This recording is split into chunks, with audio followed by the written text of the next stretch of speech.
welcome back to my channel. My name is Wesley Meyer. I am a realtor here in the Nashville area, and today's gonna look a little bit different. Currently, I am standing outside of one of my listings here in the Donelson community of Nashville, and the reason I wanted to make this video specifically about the Donelson neighborhood is about the topic of commuter rail, passenger railroads here in Nashville. Yes, Nashville does have its own passenger rail service. I'm going to talk a little bit about that today, kind of the history of passenger rail here in Nashville.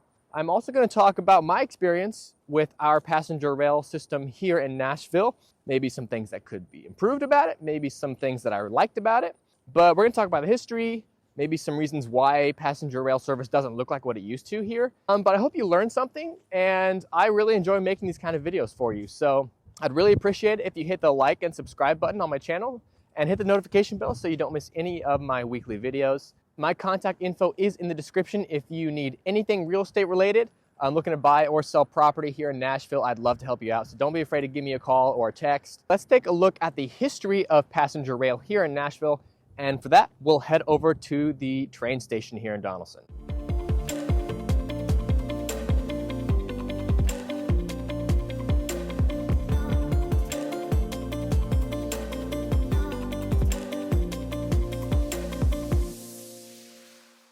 So here we are. This is the Donelson train station. This is stop number 2, depending on which way you're coming from. If you're heading into the city, then your first stop is going to be in Lebanon. That's where the train starts. From Lebanon, they have a nice train station in Mount Juliet. Your next stop is going to be Hermitage. And then a little bit further down from Hermitage, getting closer to the city, is this stop. This is the Donelson train station. This is the last stop before the train reaches its final destination, right at the base of Lower Broadway at Riverfront Park of Nashville downtown. So now you have a pretty good idea of what a train station here in Nashville looks like. Let's take a look at some of the history of not just this train, but of all passenger rail in Nashville. Let's rewind the clock a little bit. So you couldn't tell by looking, but Nashville has a long history of commuter rail service, dating all the way back to the 19th century. The first commuter rail service in Nashville began in the late 1800s when the city's population was growing and the need for transportation between cities and the suburbs was increasing.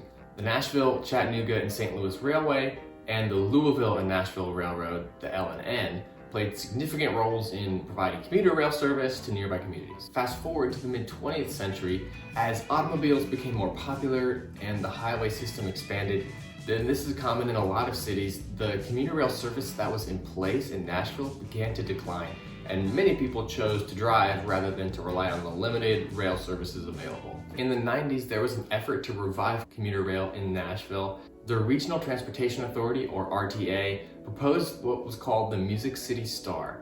This would be a commuter rail service that connected downtown Nashville to nearby cities like Lebanon and Mount Juliet. The Music City Star did begin operation in 2006, marking a return of commuter rail service to the region. The Music City Star has seen steady growth in ridership over the years, and efforts have been made to expand the service and improve infrastructure. There have been a lot of discussions about extending commuter rail service to other parts of the Nashville and metropolitan area, but that's just all they've been, discussions. Some studies have been done, discussions have been had, but really no changes happened since 2006. When the Music City Star was first put in place. The Nashville region has continued to explore options for expanding commuter rail services, connecting more suburbs to the city center, and addressing the growing transportation needs of the area's residents. Proposed projects and studies have sought to assess the feasibility of these expansions and ways to integrate commuter rail with other public transportation systems. But again, like I said earlier, that's all they've been, is studies and discussions. It's important to know that the history of commuter rail in Nashville is ongoing, with efforts to modernize and to expand the system to accommodate the region's growing population and traffic congestion. What was once called the Music City Star, which is now called the WeGo Star, remains a key part of the commuter rail network, and the future may hold further developments in this area of transportation. So earlier this week, a study was released that showed that Nashville, that us poor Nashvillians, have the worst commute in the entire United States. Now, honestly, that does not surprise me, having driven around this city doing all kinds of things. And while Nashville didn't have the worst traffic in the United States, when you're looking at the grander scheme of things with walkability and public transportation. If you live here, you know Nashville is sorely lacking in these areas. There aren't very many sidewalks here. That is changing, but there aren't very many sidewalks here. In 99% of Nashville, you have to own a car in order to survive, basically. That is really what makes Nashville's commute the worst, because everybody's driving and the automobile infrastructure that we have isn't enough.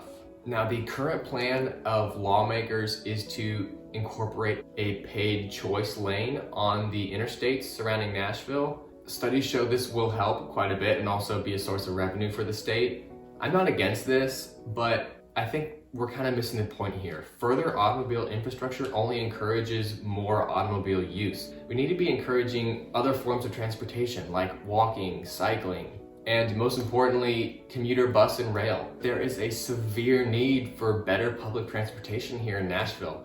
We are one of the top growing cities in the US, and our population is expected to continue to explode even through 2100 when I'll be dead and gone. So we need to prepare for this long term. We need to get some commuter rail. It's super important to have other options other than automobiles. Cars are great, cars are awesome, but our entire infrastructure is built around cars. Throughout the entire course of human history, there's been other options to transport yourself. Walking, running, horse, trains. Trains were huge, and I just don't know why we don't utilize them here in the United States. Sorry about the rant, but I'm passionate about this kind of stuff, and I really hope that the transportation landscape here in Nashville changes. All right, so a little bit about my experience on the WeGo Star. So me and a realtor friend of mine, we were going to a real estate conference downtown, a 2-day conference. So we were planning on taking the train both mornings. My experience trying to understand the ticketing system was extremely confusing. There are multiple tickets you can buy. There's a day pass that is just as much as a one-way ticket, but there's no obvious way to use your day pass using the app that they provide. So you're almost forced to use a one-way ticket, which costs as much as the day pass.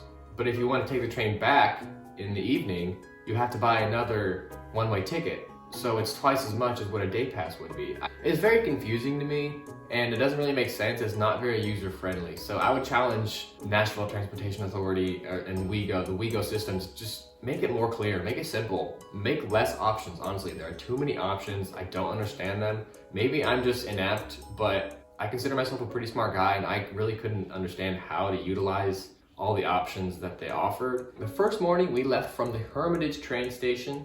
The train runs 3 times on a typical weekday morning. The first day, this was the first time I'd ever ridden the Star in Nashville. And I had ridden subways, I've ridden passenger trains before, so I wasn't new to trains in general. When we first boarded the train, I was kind of struck with how few people were on it.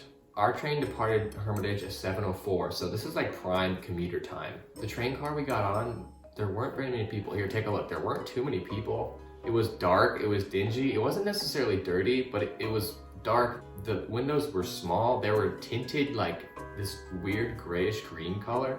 It didn't really let a lot of light in. It felt kind of like a little prison. It didn't feel very good in there. Now, as far as the train being on time and the train moving quickly, I was pretty impressed, honestly. So I mapped it on my phone to get from where the train station was to Riverfront Park, where the train ends at Lower Broadway. It would have taken us 32 minutes to drive that. That's only 8 miles, but it would have taken us 32 minutes to drive that. The train took us about 22 minutes to get there. So that's a little bit faster. It's still not even close to fast enough, in my opinion, to make it a viable option for people to take over driving. But it was nice to not have to worry about traffic or using gas or hitting people in my vehicle, anything like that. So it was a really refreshing way to travel to Lower Broadway in one of the busiest times of the day, morning.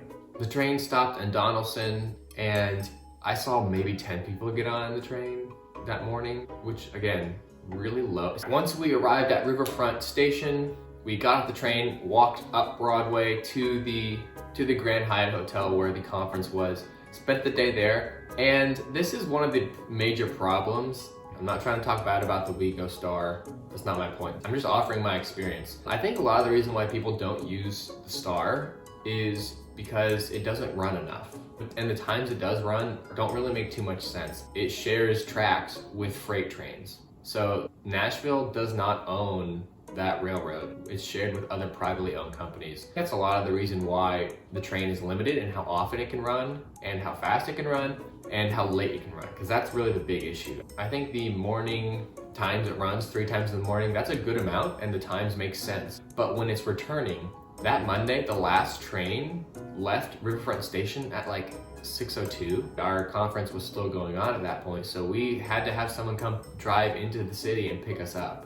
Which is not the end of the world, but if the point is to not use your vehicle and say you have to stay late for work or something like that, or you just don't get off work till 5:30 or 6, and it's gonna take you a little bit to walk to the station, well, I mean, the last train leaves at 6. It's not viable for what I would consider most people who would want to take the train. I think a lot of tourists would take the train too. You could get a hotel in Lebanon. Hotels are way cheaper in Lebanon than they are in Donelson or in the city. Tourists could stay in Lebanon or Mount Juliet, take the train into the city, spend all day in the city, hit up Broadway at night, but they can't take the train back because the last train leaves at 6, and no one who I've known that goes on Broadway is done by 6 o'clock. It doesn't make sense for commuters, in my opinion. It doesn't really make sense for tourists, in my opinion, either. So I love the option that we have a commuter rail line here in Nashville. We need more, but I think it's underutilized because of these reasons. Because of the speed of it and because of how often and how late it runs. It doesn't run often enough, it doesn't run late enough. The next day, we took the train from the Donelson station. It arrived on time again. This day, we actually were on an older train car, and it was a lot more open, a lot more spacious. It was an older design, a little bit more creaky. I didn't mind that, but I actually liked this car a lot better than the one the previous morning. This one felt a little bit more like an actual train, a little bit less like a dungeon. It's a little bit brighter, a little bit more open, and the seats were way more comfortable. Who would have thought an older train car is better than the newer one? I actually was going to take the train back that same night because I had to be back a little bit earlier. So I was gonna take that last train out at 6 o'clock. Well, I get to the train station and there's no train. I think, did I miss a train? A worker says, yeah, the train can't make it to the station today because of police activity. They actually put us on a bus and took us to the Donelson train station where the train would be. Now, I'm not complaining about that because it only took us 12 minutes to get to the Donelson station, which by bus I thought would have been impossible. So that it wasn't really a time thing for me because we got there just as fast as the train would have. But it's the fact that the train wasn't there. It's not dependable. That would have only been my 3rd time riding the train, and the train didn't show up. Like, that's just not a dependable way of travel. And trains are supposed to be very dependable. I think that's why a lot of people aren't using the train. Now, I'm not making this video to talk bad about Nashville and talk bad about the train and public transportation here. I'm just saying how it is. We desperately need positive change here with our transportation. We need to give people options other than driving, because adding more lanes doesn't help anything long term. It just encourages more people to take the road, and we're back to square one when there's traffic. So adding other options that are as good or better than driving, that's the only long-term solution. So in conclusion, Nashville has a really long way to go to catch up to other cities in the US as far as transportation infrastructure and public transportation. I'm hopeful for the future because the more we talk about the needs that we have, the more people are going to be apt to voice their change. With this new news of Nashville being the worst commute in the US, I think it's going to grab some attention of some people. So with that, guys, I hope you like this video. If you want to help support me, support my channel, please subscribe and hit the notification bell to not miss any of my weekly videos. If you like this video, it's a little bit different from what I normally do. Most of my content is real estate related. But if you like this video and want more, please let me know in the comments. Please hit that like button as well. Again, my name is Wesley Meyer. I am a realtor here in the Nashville area. I have a passion for transportation. I have a passion for pedestrian infrastructure. I have a passion for just transportation infrastructure that works well and works for everyone. If you or anyone you know needs anything here in the Nashville area as far as real estate, looking to sell your house, looking to purchase a house, need help with rentals, anything like that, I'm your man. So reach out to me. My contact info is in the description as always. Feel free to text or call anytime. And I do have a link to a first-time homebuyer consultation The link for that is in the description as well. So if you're thinking about buying your first home, I'd love to meet with you and get a plan in place to make that happen. So with that, I hope you guys like this video, and I'll see you in the next one.